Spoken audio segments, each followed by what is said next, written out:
आपको जब सम्यक ज्ञान प्राप्त हो जाता है, आपके इच्छाओं की पूर्ति हो जाती है, उसी को कहा जाता है पवारणा।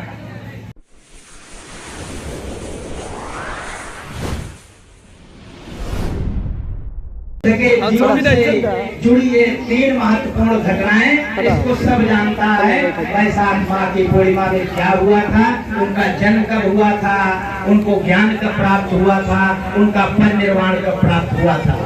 लेकिन उनके जीवन से जुड़ी हुई ये घटना, महापावन पवारणा दिवस की घटना, ये बहुत कम लोग जानते हैं।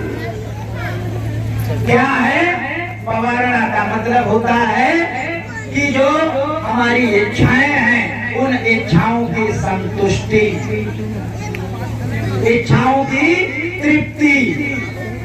ये इच्छाएं क्या हैं?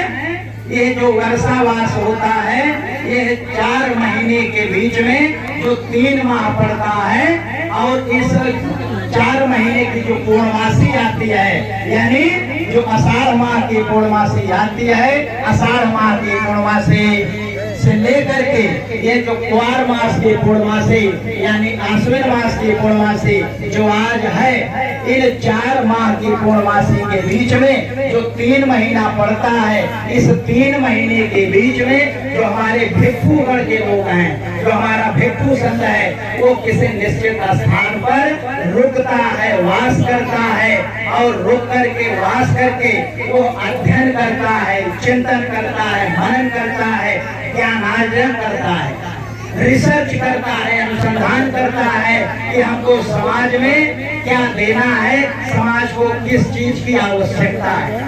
जब इस 3 महीने जब ज्ञान, अध्ययन, रिसर्च, अनुसंधान करके उसके सारे प्रश्नों का जवाब मिल जाता है, यानी उसकी इच्छाओं की तृप्ति हो जाती है, उसको सम्यक ज्ञान प्राप्त हो जाता है, तो उसी को कहा जाता है पवारणा, उसी को कहा जाता है संतुष्टि, उसी को कहा जाता है संबुद्धि।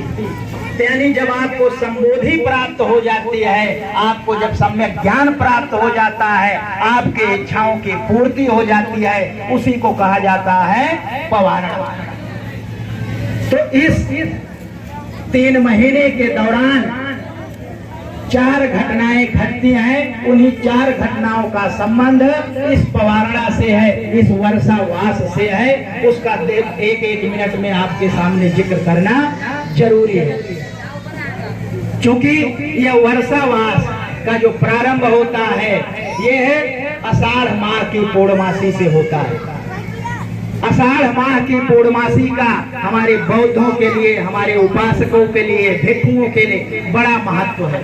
इस आषाढ़ माह की पूर्णिमा को भगवान गौतम बुद्ध, ये सीधे बुद्ध नहीं हुए हैं, ये सिद्धार्थ के रूप में थे, सिद्धार्थ गौतम के रूप में थे।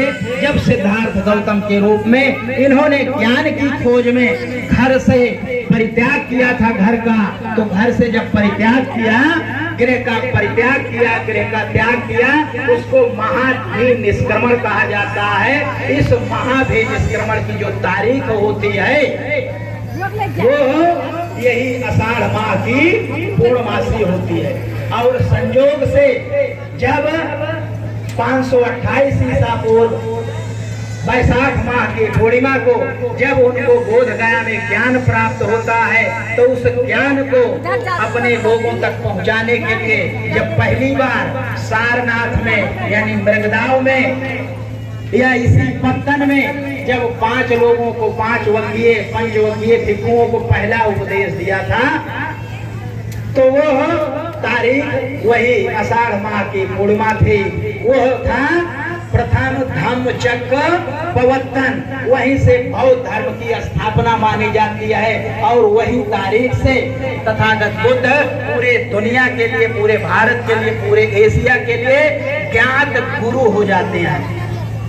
जो गुरु पूर्णिमा का त्योहार मनाया जाता है, तो वह गुरु पूर्णिमा ये यही आषाढ़ माह की पूर्णिमा होती है, जिस दिन भगवान गौतम बुद्ध ने यहाँ के पंचवकीय लोगों को, पंचवकीय भिक्षुओं को अपना पहला उपदेश दिया था। और संयोग से महाभेद निष्क्रमण, प्रथम धम्मचक्र प्रवर्तन और प्लस वर्षावास की शुरुआत, ये 3 घटनाएं आषाढ़ माह की पूर्णिमा को होती हैं। इसलिए बौद्धों के लिए, आपके लिए, उपासकों के लिए ये महत्वपूर्ण तारीख है। इसके बाद आता है दूसरे माह की जो पूर्णमासी है, सावन मास की पूर्णमासी। ये भी बौद्धों के लिए, हमारे लिए, आपके लिए बहुत महत्वपूर्ण है। सावन मास की पूर्णिमा में क्या होता है? सावन मास की पूर्णिमा ये बौद्धों के लिए बहुत महत्वपूर्ण है। जो ये बच्चे पढ़ने लिखने वाले हैं, इनके लिए खास करके बौद्ध धर्म में 4 बौद्ध संगीतियां हुए हैं। 4 बौद्ध संगीतियां, 4 महासभाएं, 4 महासम्मेलन हुए हैं, जो कि भारत के इतिहास में बहुत महत्वपूर्ण है। उसमें से जो पहला महासम्मेलन है, पहली बौद्ध संगीति है, वो इसी सावन मास की पूर्णिमा को आपके राजगृह में जो सप्तपाणी गुफा है वहीं पर आयोजित की गई थी, जिसकी अध्यक्षता महाकश्यप ने किया था। और ये है मगध नरेश बिंबसार के जो लड़के थे अजात शत्रु, उनके शासन काल में हुई थी। ये परीक्षाओं में पूछा जाता है कि पहली बौद्ध संगीति कब हुई थी और कहां पर हुए थे, उसकी अध्यक्षता किसने किया था, किसके शासन काल में हुई थी। तो ये है पहली बौद्ध संगीति। ये सावन माह की पूर्णिमा को राजगृह के सप्तपाणी गुफा में हुए थे और ये है अजात शत्रु के शासन काल में हुए थे, जिसकी अध्यक्षता महाकश्यप ने किया था। और वहीं पर सबसे पहली बार 500 लोगों ने एक साथ में बौद्ध धर्म में आकर के दीक्षा लिया था। और वहीं पर जो 2 अरहत भिक्षु थे, आनंद और उपाली ने, जो हमारे भगवान बुद्ध के उपदेश थे, जो भगवान बुद्ध के शिक्षाएं थी, उनको सुतबद्ध किया था। यानी उपाली और आनंद ने इस दौरान जो सुतबद्ध किया भगवान बुद्ध का उपदेश, आज हम लोग जो धम्म पद में पढ़ते हैं, ये सब वही सुतबद्ध इसी सावन माह की पूर्णमासी को ही किया गया।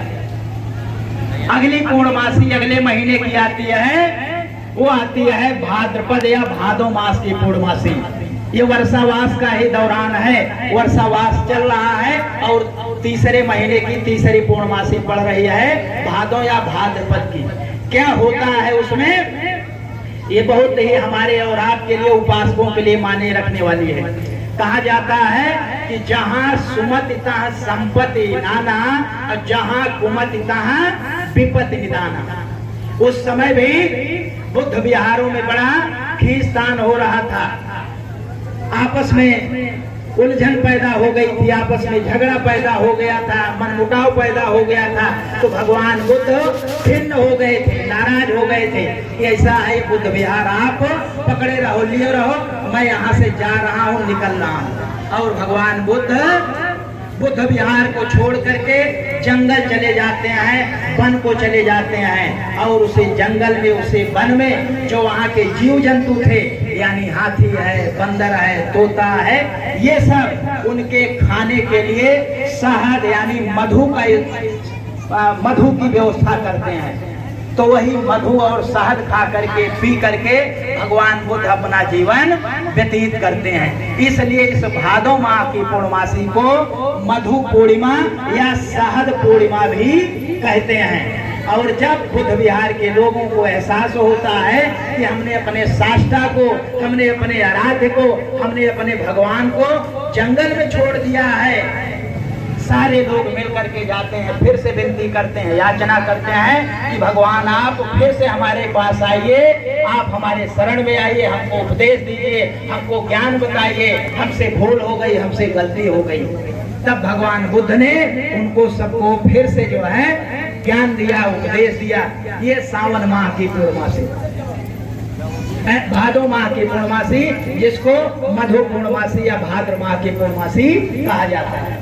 और जो चौथा महीने का जो आखिरी पूर्णमासी है, जो आज की पूर्णमासी है, यानी जिसको क्वार माह की पूर्णमासी या आश्विन माह की पूर्णमासी कहा जाता है, इस दिन अभी हमने आपको बताया कि इस दिन जो हमारे बौद्ध भिक्षु हैं पूरे साल भर घूम घूम करके धम्म देशना करते हैं, ज्ञान का प्रचार प्रसार करते हैं। लेकिन चूंकि ये बरसात का समय होता है तो बरसात में कहीं जा नहीं सकते हैं, इसलिए कहीं एक निश्चित स्थान पर वास करते हैं, निवास करते हैं। और इस अवधि में, इस दौरान वो ज्ञान जो समाज में 9 महीने देखे होते हैं उसका सबका चिंतन और मनन करते हैं, उसको लिपिबद्ध करते हैं, और ताकि फिर हम 9 महीना चरत भिक्षुवे चारिकम बहुजन हिताय बहुजन सुखाय लोकानुकंपाय लोकानुकंपाय, ये कब करेंगे?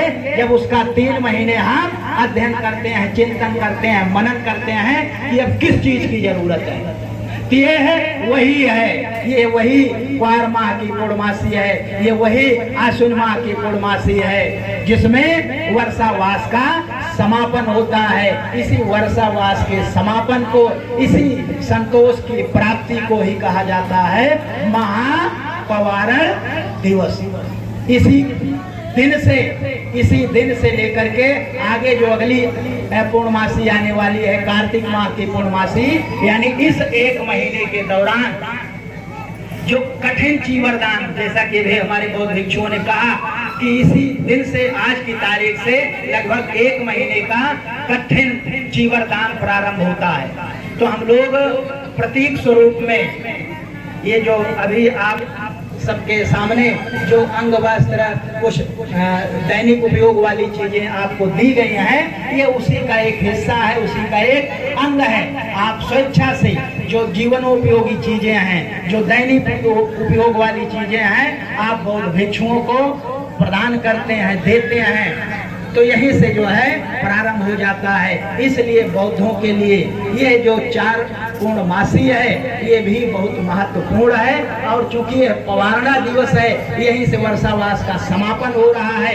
यहीं से हमारे बौद्ध भिक्षु बुद्ध विहारों से, उस निवास स्थान से निकल करके क्षेत्र में, समाज में जाएंगे।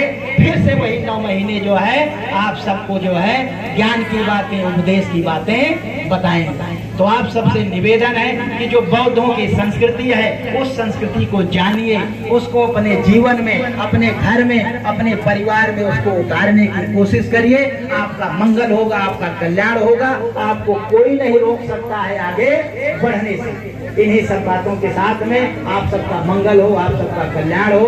एक बार आप सभी को सादर नमो बुद्धाय, जय भीम, जय भारत, और बौद्ध भिक्षुओं को सादर पंचांग प्रणाम। साधु साधु साधु। देखिए अभी सुनील दत्त जी